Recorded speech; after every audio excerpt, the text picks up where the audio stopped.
You have here a formal example that says use energy to show that omega is equal to square root of g over L. And I think in this case, I would like to just look at the slide and see how things go. It looks like the slide is going to come in kind of piecemeal in parts.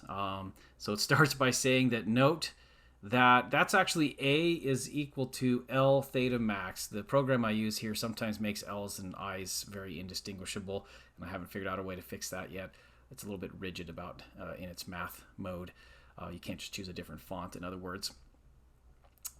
So this L is meant to be the same as that. And basically what it's saying is that the amplitude of swing, you can measure that as like a distance in terms of arc length for a pendulum swinging, but you could also measure it in terms of like what is the maximum angle of swing, and those would be related to each other by the arc length formula, because the arc length formula normally would be S is equal to R theta, but in this case S is what I'm describing as the amplitude in terms of linear distance. L is really what R would be, because it's the distance between the swinging mass and its support, and then theta max is the angular amplitude. So we're noting that as well, and we're going to see that in this picture here, because there is theta max. Oh wow, there's a lot going on here. Fortunately, in terms of energy, the important part of this is that we have down here in the middle kinetic energy. That's where that's kind of analogous to being in the middle of an oscillation for a mass on a spring when we did that analysis. But what's different is for a mass on a spring, the other state, that was the final state when we did that one, I think, that one was 1/2 kx squared, but in this case, there's no spring, it's gravitational energy. As this thing swings out, it also goes up. It increases its height.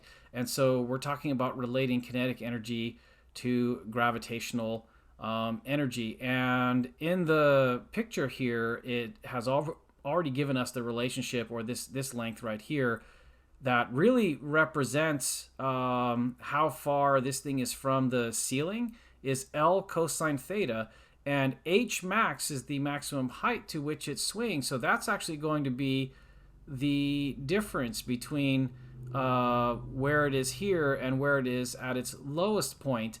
And if you add those two up, that should be equal to the full distance L. So based on the geometry here, we should be able to get an expression for that H max, and it looks like that's what's going to happen. So we've got kinetic energy is equal to gravitational potential energy, and then this H max has been analyzed to be equal to this expression here, which really is just the difference between the full distance from here to here, which is L, minus L cosine theta, and then you factor out the L, which is a common to those two terms, and that gives you this expression here.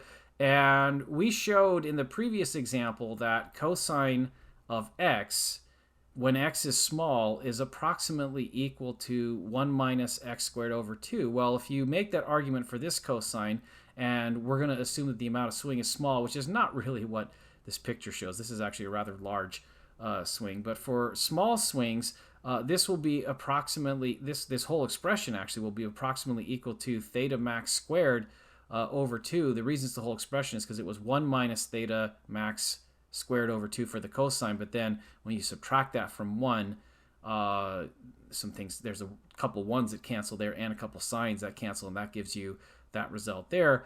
And then based on that, the next line is saying, well, let's solve for V max. Well, we had V max squared over here, so I think some algebra is not being shown there. Maybe we're fortunate to be spared those details, but basically it looks like a 2 got canceled from this end and this end. Here we square rooted both sides. There's the GL. Looks like the mass is canceled too. So that gives us that result. And then that can be this theta max based on the original relationship between amplitude and angular amplitude.